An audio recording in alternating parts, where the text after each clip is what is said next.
It is the agenda for the 21st century you're living in today. For a brave new world where everything that you cherished and held true will no longer exist.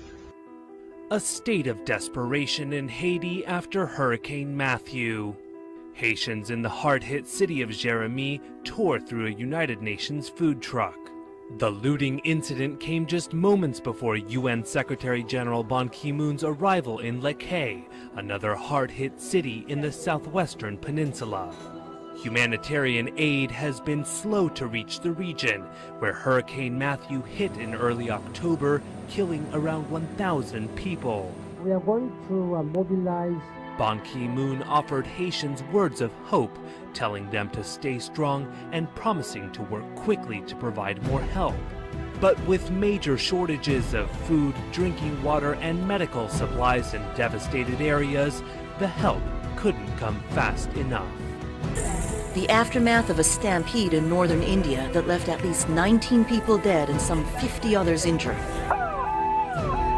It happened during an annual Hindu religious gathering in the ancient city of Varanasi.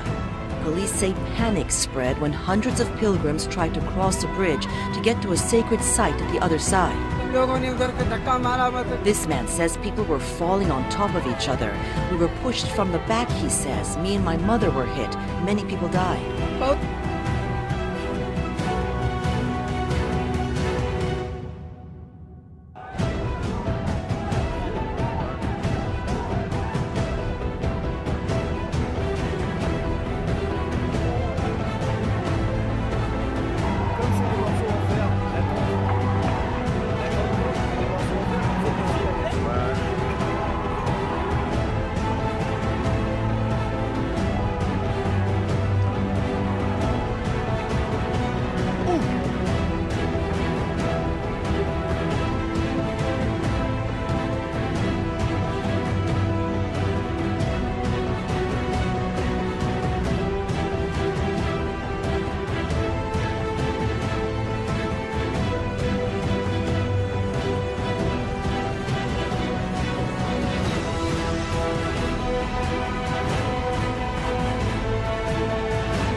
Over 170 countries signed another major climate change agreement Saturday. And when we say major, we mean major.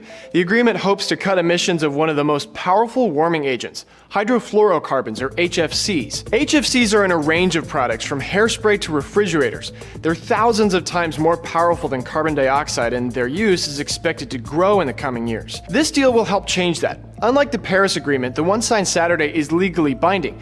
The amount of HFCs the agreement plans to lower is equal to about 70 billion tons of carbon dioxide removed from the atmosphere. But the deal doesn't quite go to the lengths that some environmental groups had hoped for, a reduction of global warming by 0.5 degree by the end of the century. We are witnessing here in Kigali the power and the control and the dominance of the chemical industry. Still, the program director from the Natural Resource Defense Council says despite the criticism, the agreement is like stopping current fossil fuel emissions for over 2 years.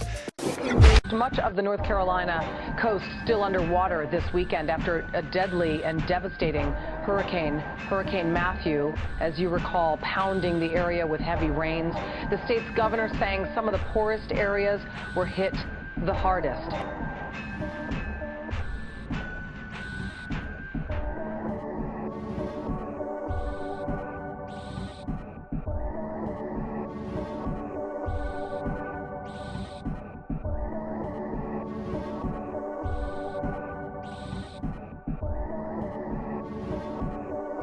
A very unusual sight in Sarasota County last night.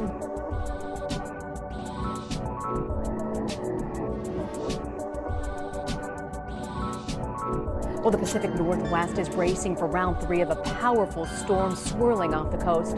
The system has already battered parts of Washington and Oregon, knocking down trees, causing power outages.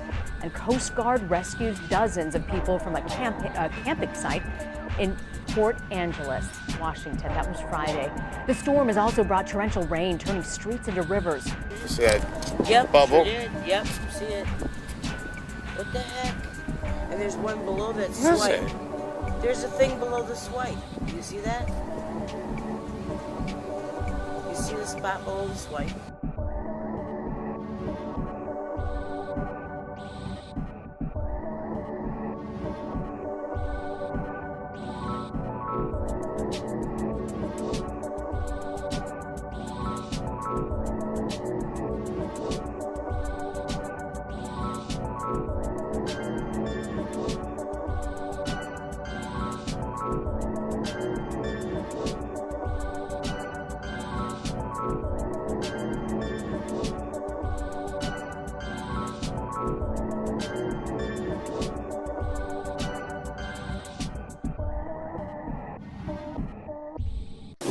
One of the main Shemitah trends of late 2016 is the emerging war in the Middle East. It has every indication of turning into a conflict resembling World War III, and day by day is becoming more dangerous and extreme. This could be the war that finally triggers the great economic collapse being planned. Certainly, the storm clouds of war are gathering, as we've been covering. In fact, on Friday, Barack Obama is scheduled to decide whether or not to initiate direct U.S. military action against Syria, in part because of Russia's bombing of Aleppo. Obama has been forced into making this decision because the Russians, along with the Syrians, are now winning the war. The wars in Libya, Iraq, and now Syria are bankers' wars, intended to redraw the map in the Middle East while adding to the military burdens of the West, specifically the U.S. And the propaganda continues to grow stronger in the West, with the U.S. and NATO constantly proclaiming the dangers of terrorism that they helped foster. In this sense, the wars are entirely artificial and can be called off by the West at any time. Instead, Western powers are stoking the flames, and Russia and China are starting to pile in as well. From Russia's point of view, the attacks are anything but optional, and while Russia didn't get involved in Western attacks for years, now that the attacks have reached Syria, Russia has begun to fight back. Russia began by bombing ISIS terrorists that Russian generals soon observed had not been bombed by the US at all. Now Russia is providing air cover and bombing for Assad's attack on Aleppo, an important urban center which he wants to retake. Assad reclaiming this city would be seen as a significant US military setback. Obama may not decide on active confrontation in Aleppo, but his consideration of direct action against Syria and Russia shows just how close the world is to a war between superpowers. It's a crazy time to be alive, isn't it? Between war and economic depression, it's hard to know where to turn. Things are ramping up in numerous directions. It was recently announced, for instance, that Chinese forces are heading to Syria to link up with Russia to fight the Islamic State, which is actually the US and the CIA. In fact, Chinese warships are apparently headed to the Middle East as well, which adds yet another element to this massive confrontation. Syrian government forces, increasingly backed by Russian air power, are taking back Aleppo, as noted previously. Syrian success regarding Aleppo is giving the Pentagon problems, which is likely why Hillary Clinton mentioned it during the last presidential debate, where she advocated a no-fly zone and safe zones in the region. This suggestion was promptly blasted by officials on both sides of the aisle, who recognized that declaring a no-fly zone in Aleppo would almost immediately start a full-blown war between Russia and the US, perhaps including nuclear weapons. Already, Russia seems involved in hostilities well beyond what's taking place in the sky. On Wednesday, mortar fire was aimed at Russia's embassy in Damascus. The shelling lasted 2 hours and perhaps was intended to send a message to Russia regarding its plans to establish a permanent airbase in Syria. While the US is not being directly shelled in Syria, it is in Yemen, where Iranian-affiliated Houthis sent 2 missiles in the direction of a US destroyer in the Red Sea. In return, the US military shelled a radar system in the area. Meanwhile, US intelligence agencies have been accused of aiming more than missiles in Russia, where President Putin's favorite chauffeur was killed in what many have suggested was an assassination attempt. CCTV footage taken on Kutuzovsky Avenue in Moscow reveal another vehicle crossing the highway divider to crash head-on into the presidential BMW, which Putin would normally be in, but wasn't that day.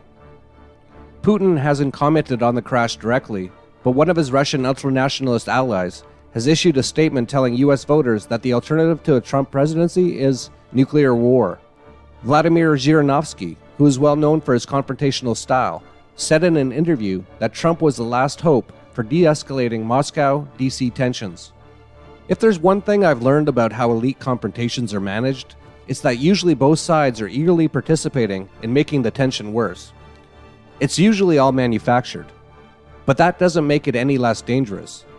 Both World War I and II were similarly designed. Both sides cooperated to create military tensions that eventually exploded and ended up killing hundreds of millions. World War I killed 40 million. World War II killed 70 million. How many could die in World War III? No one knows, but given the nuclear arsenal of both sides, we agree with Einstein that World War IV could very well be fought with sticks and stones. Recently, the Russians have considerably upped domestic alarmism over Western actions. For instance, Russians have just been told to bring their family members and relatives back to Russia. In this stern warning, Russians were also warned that their professional careers and promotions may be affected if they fail to comply.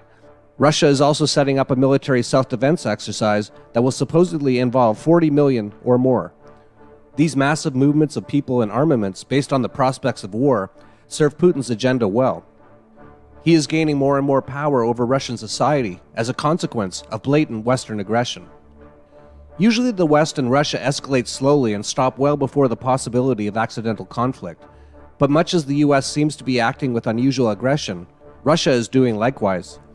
Russian jets have closed in on US ground troops and naval vessels in a confrontational posture, while claiming that NATO deployments in the Middle East and around Ukraine are aggressive steps. With so many risks looming, you would think both sides would try to scale back their aggression. But this assumes that war is not wanted. As we know, and I wrote about in my book, Shemitah Trends, war is a necessary part of elite control. In this case, the war expanding in Syria that is gradually setting Russia against the US will act as the trigger for an economic collapse. The collapse, in turn, will usher in further chaos and expanded globalization. One can see the preparations taking place. On the surface, there are explanations for everything, but underneath, a plan is operative. Since 2008, central banks around the world have boosted liquidity while shoving down rates to ludicrous, even negative levels. This cannot stand for long and is not meant to. It is intended to create a titanic bubble that will inevitably pop.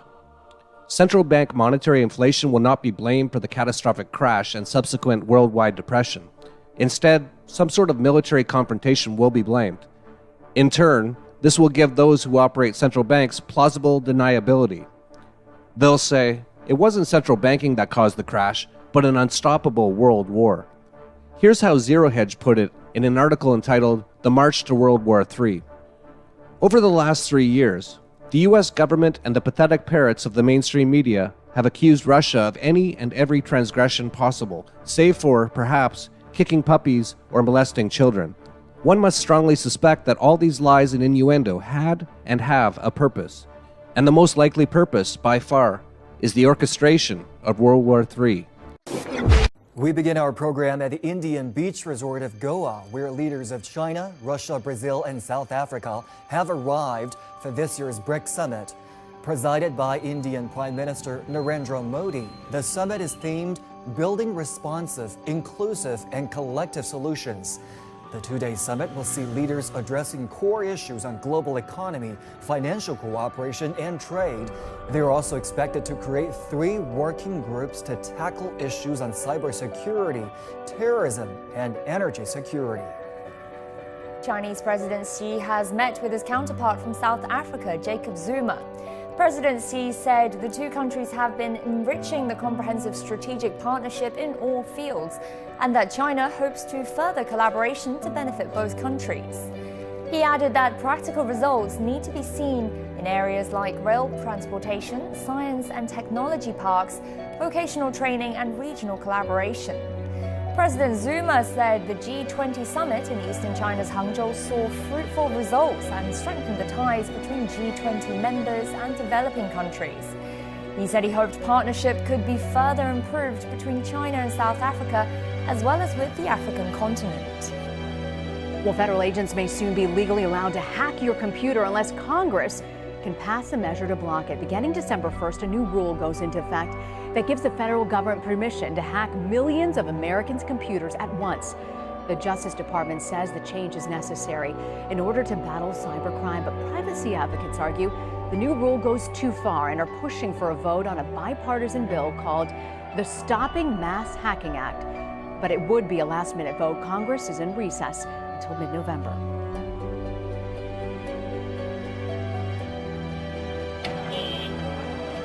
The bombings last week happened at a funeral where senior Houthi officials and a military commander were in attendance.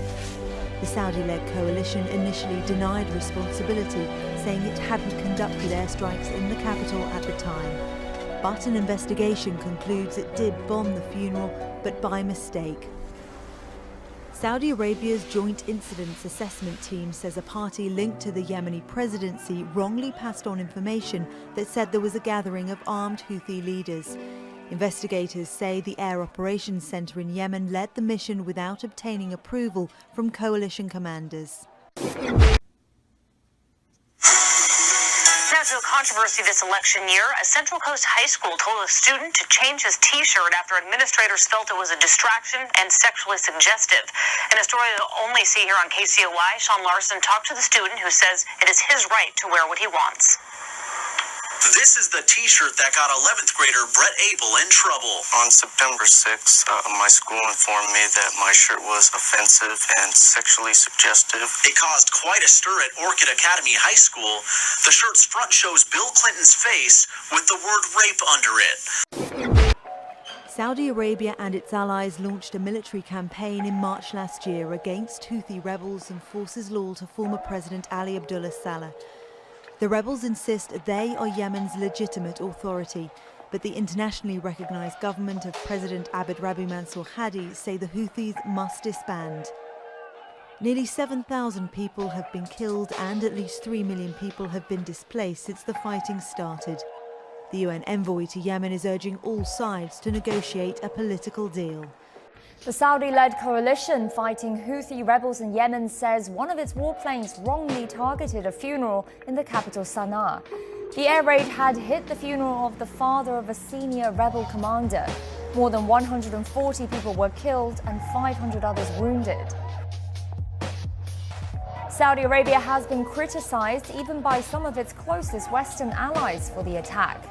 The United Kingdom will present a draft resolution to the United Nations Security Council calling for an immediate ceasefire. A fresh round of diplomatic talks on how to end the Syrian conflict will begin in the Swiss city of Lausanne today.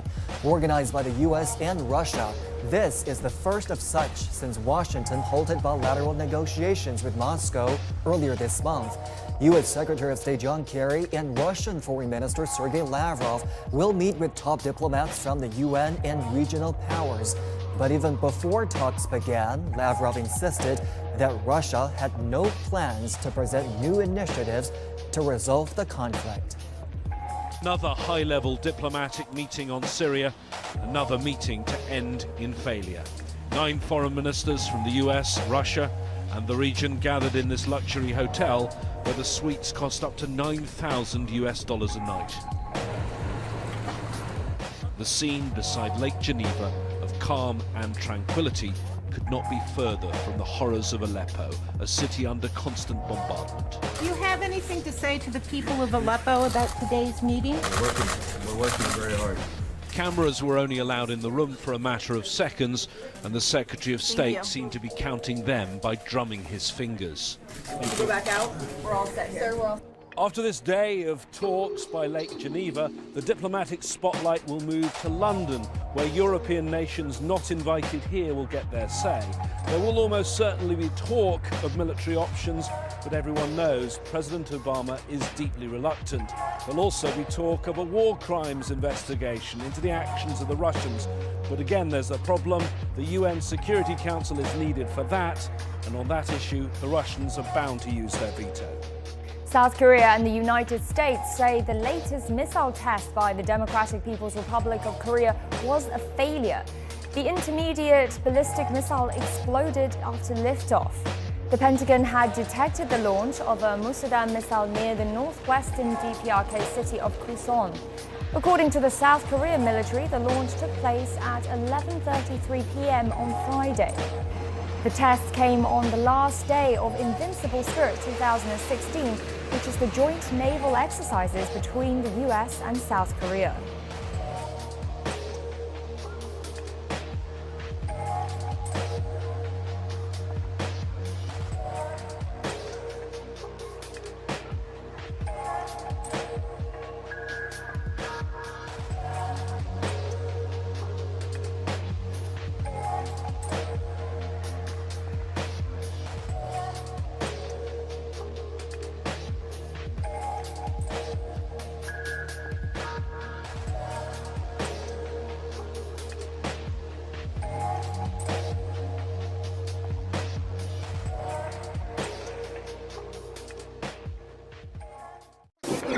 Теперь по поводу ПРО.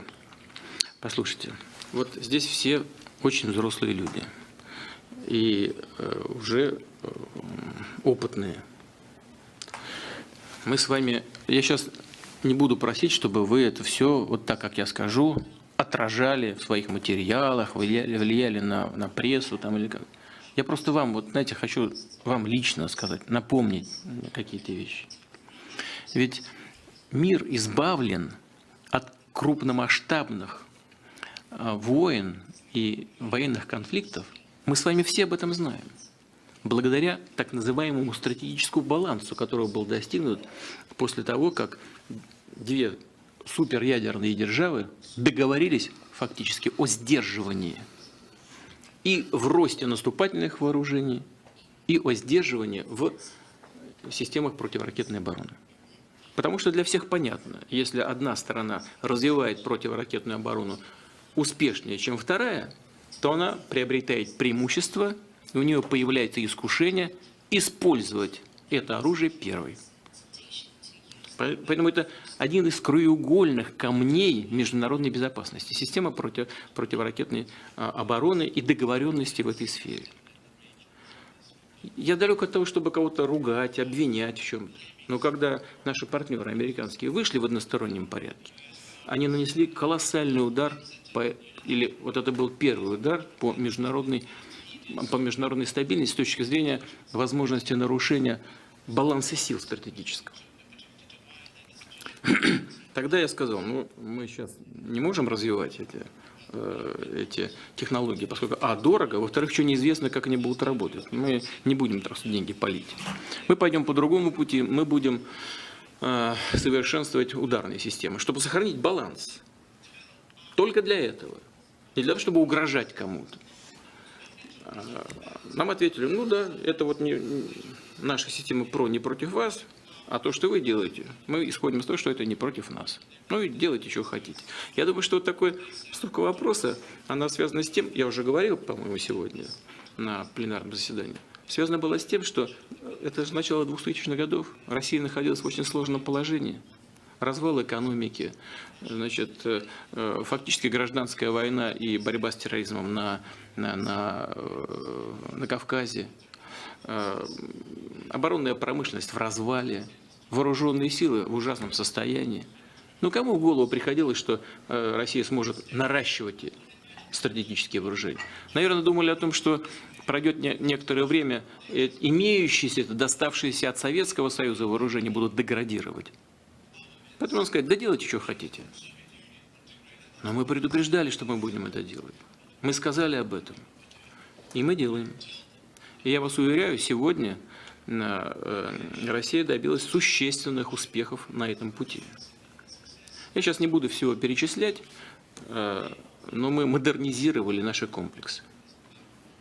И успешно развиваем новые поколения.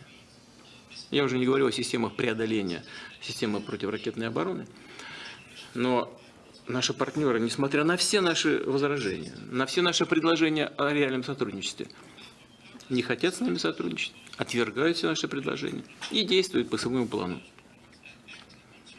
Я сейчас не буду, некоторые вещи считаю даже пока некорректным говорить публично. Но вы можете мне верить, можете не верить. Мы предлагали конкретные элементы, конкретный вариант сотрудничества. Они реально все были отклонены. Но вот все-таки пришли к тому, что сейчас построили систему ПРО в Румынии. Говорили это все время о чем? Нам нужно защититься от иранской ядерной угрозы. Где ядерная угроза иранская? Ее нет? Договор подписали уже. И причем Соединенные Штаты были, по сути, инициаторами этого договора с Ираном. Мы помогли, мы поддержали. Но если бы не позиция США, не было бы этого договора. И это, безусловно, заслуга президента Обамы. Потому что я считаю, это договор правильный, он разрядил ситуацию вокруг Ирана. И президент Обама может записать это, безусловно, в свой послужной список как результат своей работы на этом направлении. Но угрозы нет, а система ПРО продолжает строиться. Значит, мы были правы, когда говорили, что нас обманывают. С нами неискренне, ссылаясь на якобы имеющуюся иранскую ядерную угрозу при строительстве системы ПРО. Ну так оно и есть на самом деле. В очередной раз пытались нас надуть. Сейчас построили эту систему, сейчас ставят там ракеты. Так? Но вам должно быть известно, что ракеты эти закладываются в капсулу, которая используется для пусков ракет средней дальности «Томагавк» морского базирования. Значит, туда закладывают сейчас антиракеты, способные поражать цели на расстоянии 500 километров. Но мы знаем, технологии развиваются. Мы примерно знаем, в каком году примерно американцы получат новую ракету, которая будет уже не 500 километров, а 1000, а потом больше.